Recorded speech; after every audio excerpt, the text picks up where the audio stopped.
नमस्कार साथियों, स्वागत है आप सभी का आपकी अपनी पाठशाला पर। मैं हूं अंकित अवस्थी। आप हैं मेरे साथ में एक ऐसे विषय पर चर्चा करने के लिए जो विषय इस समय भारत में क्रिकेट, जिसे कि किसी नेशनल स्पिरिट से कम नहीं माना जाता है, आज हमारे देश के अंदर क्रिकेट कराने वाली संस्था बीसीसीआई को ट्रोल किया जा रहा है। सोशल मीडिया पर लोग भला बुरा कह रहे हैं और इसके पीछे का असली कारण है भारत और बांग्लादेश के हाल ही में बिगड़े हुए रिश्ते। आपको याद तो होगा कि शेख हसीना की सरकार को जब बांग्लादेश में गिराया गया, उनके बाद में यहां पर अंतरिम सरकार बनकर आई। उस अंतरिम सरकार के बाद भी बांग्लादेश में शेख हसीना के खिलाफ जो लोगों का गुस्सा था, भारत में जिन्हें शरण दी गई, उनके खिलाफ गुस्सा वहां रह रहे माइनॉरिटीज पर निकाला गया और उन माइनॉरिटीज में हिंदुओं को टारगेट किया गया।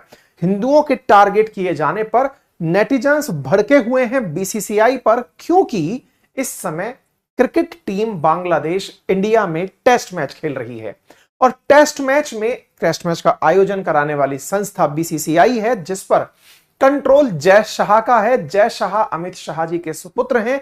ऐसे में बड़ा सवाल उन्हीं से पूछा जा रहा है कि आप इसे आयोजित करने दे क्यों रहे हैं।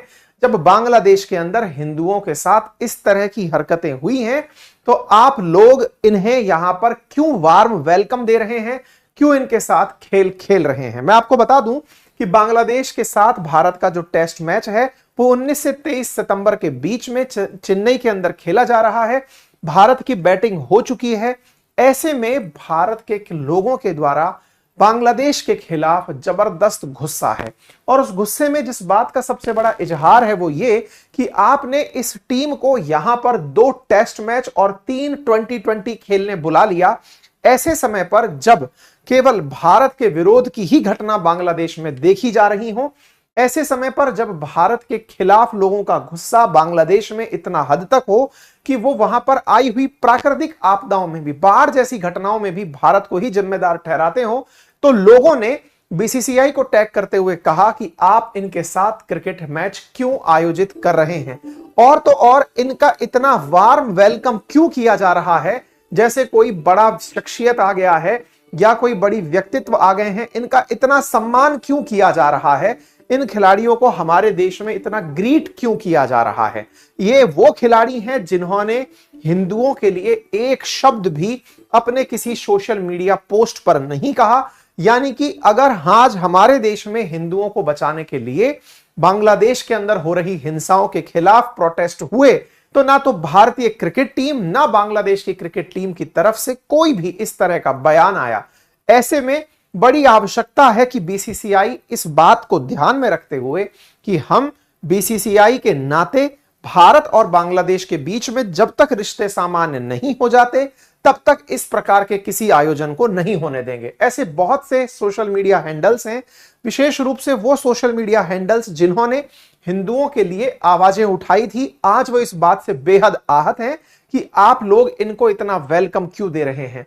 ये बात जब तक चल रही थी, इसी बीच में जब और राजनीतिक तड़का मिला, जब आदित्य ठाकरे जी, शिवसेना जो उद्धव ठाकरे जी वाला ग्रुप है, उनके जो नेता हैं, उन्होंने कहा कि अगर बीसीसीआई अभी भी क्रिकेट को बांग्लादेश के साथ आयोजित रखती है, वो भी बिना विदेश मंत्रालय के क्लैरिफिकेशन के कि जो हिंदुओं के साथ हुआ, तो इसके बारे में एक चीज तो स्पष्ट है कि बीजेपी हिंदुत्व को केवल इलेक्शन में डिवाइड एंड रूल के लिए यूज करती है, इसके अलावा कुछ और नहीं।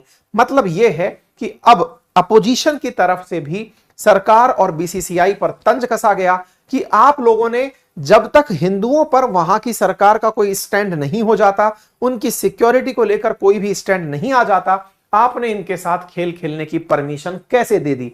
आदित्य ठाकरे जी के साथ साथ बहुत सारे सोशल मीडिया यूजर्स ने अपने अपने स्तर पर उस घटना का भी जिक्र किया जब वर्ष 2013 में आईपीएल टीम चेन्नई खेलने गई थी और उसमें श्रीलंकन खिलाड़ी और एम्पायर थे। तो जयललिता जी जो उस समय पर मुख्यमंत्री हुआ करती थी, उन्होंने साफ इनकार कर दिया था कि वो किसी भी खेल को चेन्नई के अंदर या तमिलनाडु के किसी स्टेडियम में नहीं होने देंगी यदि उसमें श्रीलंकन खिलाड़ी होगा। ऐसा इसलिए क्योंकि श्रीलंका के अंदर तमिल्स के साथ जिस तरह का बर्ताव किया जा रहा था, उसके साथ सॉलिडरिटी शो करने के लिए अम्मा ने साफ किया था कि मैं यहां पर श्रीलंकन खिलाड़ियों को नहीं खेलने दूंगी और उन्होंने प्रधानमंत्री तक को लेटर लिखकर कहा था कि आप इन्हें यहां नहीं खेलने दें। इसका मतलब उस घटना को जिक्र करके लोग याद कर रहे हैं कि जब तमिल्स की बात आई थी तो जयललिता जी ने इस तरह से स्टैंड लिया था। आज हिंदुओं की बात आई है तो ऐसे में क्यों नहीं बीसीसीआई और भारत सरकार इस खेल को रोककर अपना प्रोटेस्ट दर्ज कराए? क्यों नहीं ऐसे खिलाड़ियों से उन लोगों के बारे में, उन निर्दोषों के बारे में वक्तव्य दिलवाए जो कि उस दुर्घटना का शिकार हुए थे? मैं आपको बता दूं साथियों कि इंडो श्रीलंका के 2013 में तमिल इश्यूज को लेकर के काफी ज्यादा संबंध बिगड़े थे। हमने इस पर ऑलरेडी सेशन किए हुए हैं और हमने बताया हुआ है कि क्या था लिट्टे वगैरह, किस तरह से घटना हुई थी, सब बातें आपको बताई हैं। मैं आपको याद दिला दूं कि बांग्लादेश में जब से तख्ता पलट हुआ है तब से लेकर अब तक अल्पसंख्यकों के लिए यहां पर चुनौतियां कम नहीं हुई हैं। कहा जाता है कि सांप्रदायिक हिंसा में 2000 से अधिक घटनाएं हुई जिनमें 9 लोग मारे गए थे। ऐसे आंकड़े निकल कर आते हैं। बांग्लादेश में 4 तारीख से 20 अगस्त के बीच में हुई सांप्रदायिक लगभग 2000 से अधिक घटनाओं के जानकारी निकलती है कि वहां के 76 जिलों में 2000 से अधिक घटनाएं हुई थी और उन घटनाओं के अंदर 68 से अधिक सांप्रदायिक हिंसा में लोगों की मौत भी हुई थी। कम से कम 157 परिवारों पर हमला हुआ था। 1700 से अधिक परिवार सीधे प्रभावित हुए थे। मंदिरों को जलाया गया था। मंदिरों के साथ साथ मूर्तियों को खंडित किया गया था, जिसके बाद से लेकर अब तक लोग लगातार ऑल आइज और हिंदूज इस तरह का टाइटल लेकर के चर्चा कर रहे हैं कि बांग्लादेश क्यों नहीं इनके खिलाफ कोई एक्शन ले पाता है। क्या बांग्लादेश कोई कंट्रोल स्थापित कर भी पाएगा? तो यहां की जो मोहम्मद यूनुस की अंतरिम सरकार है, उन्होंने अपनी पुलिस को तो नाकारा पाया, ऐसे में उन्होंने सेना को ताकत दे दी है। अब यह कहा जाए तो इनडायरेक्टली सेना का शासन बांग्लादेश में आ चुका है। सेना को ताकत दी गई है कि जो कमीशन्ड अधिकारी हैं, जैसे भारत में लेफ्टिनेंट, कैप्टन वगैरह जो कमीशन प्राप्त करके अधिकारी बनते हैं, इनको मजिस्ट्रेट वाली पावर दे दी गई है। यानी कि ये अब सारे निर्णय अपने आप से ले सकेंगे और अपने हिसाब से पनिशमेंट दे सकेंगे। बिगड़ते हालातों को देखकर 60 दिनों के लिए सेना को ताकत दी गई है मजिस्ट्रेट की, यानी कि सेना का ही अब शासन है, सेना ही यहां का न्याय करेगी। और ऐसे में जब इन्हें स्पेशल एग्जीक्यूटिव मजिस्ट्रेट की पावर मिलती है तो सेना किस तरह से यहां का घटनाक्रम करेगी, सेना का शासन बांग्लादेश में कैसे चलेगा, यह आने वाला समय बताएगा। साथियों, बांग्लादेश में लगातार हिंदू अपने लिए प्रोटेस्ट कर रहे हैं कि उन्हें कुछ माइनॉरिटीज लॉ मिले, जस्टिस मिले, सो दैट उनके विषयों पर भी बांग्लादेश सजग रहे और उनकी बातों को भी वो अंतरराष्ट्रीय स्तर पर उठा सके। यहां पर एक बात और निकलती है कि भारत सरकार इस बीच में क्या कर रही है। बांग्लादेश सरकार ने किया वो समझ में आया, भारत सरकार क्या कर रही है तो पता चलता है कि भारत सरकार की तरफ से जो हाई कमीशन है वो लगातार यहां पर डेलीगेट्स से मिल रहे हैं, यहां पर जो नेता लोग हैं उनसे मिल रहे हैं, भारत के हितों को सुरक्षित करने की बात कर रहे हैं। यूएन क्या कर रहा है? यूएन के द्वारा अपनी टीम ढाका भेजी गई है जो कि इस मामले की जांच करेगी कि क्या माइनॉरिटीज के साथ वाकई में यहां पर हिंसा हुई है। तो इसकी जांच के लिए यूएन भी अपनी टीम भेज रहा है। अब बड़ा सवाल यह बनता है कि आफ्टर ऑल इतना प्रोटेस्ट ठीक है क्या? मतलब खेल तो व्यवहार सुधारने के लिए खेले जाते हैं, पुराने जो गिले शिकवे हैं वो मिटाने के लिए खेले जाते हैं।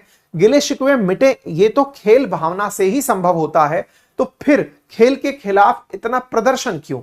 इसके पीछे का हाल ही का एक बड़ा कारण है। और वो बड़ा कारण क्या है? आपको याद होगा तो अमेरिका के अंदर एक जॉर्ज नामक व्यक्ति थे, उनके साथ में जॉर्ज फ्लॉयड, उनके साथ में वर्ष 2020 के अंदर एक पुलिसकर्मी के द्वारा ज्यादती की गई, उनको गले के ऊपर घुटना टिकाकर मार दिया गया। ऐसे में पूरी दुनिया में ब्लैक लाइव्स मैटर्स करके एक कैंपेन चला, एक प्रकार का प्रोटेस्ट चला, जिसमें यह बात कही गई कि किस प्रकार से जॉर्ज फ्लॉयड की हत्या हुई है। अगर ऐसे ही नफरत किसी रंग विशेष से हो तो ये पूरी दुनिया रंग की नफरत में गुजर जाएगी। इसलिए ब्लैक लाइव्स मैटर करके बड़ा प्रोटेस्ट चला था। अमेरिका की घटना थी, दुनिया भर में प्रोटेस्ट चला, लेकिन हमारी भारत की टीम जो उस दौरान 2021 में दुबई खेलने गई हुई थी, उस टीम तक के खिलाड़ियों ने इस घटना पर यानी ब्लैक लाइव्स मैटर्स पर अपनी तरफ से प्रोटेस्ट दर्ज कराया था। मतलब हमारी टीम जो 2021 में क्रिकेट टीम गई हुई थी खेलने के लिए, वहां पर इस टीम ने कुछ इस तरह से ब्लैक लाइफ मैटर्स के पक्ष में घुटनों के बल बैठकर यह दर्ज कराया था कि हम इस मसले में रंग भेद के खिलाफ हैं। जब आप इस तरह की घटना जो आपसे डायरेक्ट कनेक्टेड नहीं थी, जॉर्ज फ्लॉयड के केस में अमेरिका की घटना थी, उस पर आप इस तरह की प्रतिक्रिया दिए कि नहीं, अश्वेत तो हम भी हैं, हम भी उसके साथ हैं, आप हिंदू भी हैं, आप लोगों के साथ ऐसी दुर्घटना हुई है, तो आप ऐसे में उनके खिलाफ कुछ शब्द क्यों नहीं बोल रहे हो? ये खिलाड़ियों के द्वारा, खिलाड़ियों से सोशल मीडिया पर पूछा जाने वाला बड़ा सवाल है। इस सिक्के के दो पहलू हैं कि खेल व्यवहार बढ़ाता है, खेल से व्यवहार दो देशों के बीच में अच्छे होते हैं, लेकिन वहीं दूसरी ओर खेल का उपयोग अपनी बातें रखने के लिए भी किया जाता है। अगर खिलाड़ी अपने स्तर पर इस बात को उठाते हैं कि हर लाइफ कीमती है, ऐसे में हिंदुओं के साथ जो बांग्लादेश में हुआ वो नहीं होना चाहिए था, इस बात को अगर वहां उठाया जाता है तो इसका भी गहरा इंपैक्ट जाएगा। बाकी आप इस विषय पर क्या सोचते हैं, अपनी राय कमेंट बॉक्स में जरूर बताएं। अगर चैनल पर नए हैं तो सब्सक्राइब कर लें। हमारा एप्लीकेशन है अपनी पाठशाला, जिस पर तमाम प्रकार के रिकॉर्डेड बेहतरीन कोर्सेज उपलब्ध हैं, आप इन्हें एक्सेस कर सकते हैं। तमाम टेस्ट सीरीज बहुत ही नॉमिनल कीमत पर हमारी वेबसाइट पर उपलब्ध है।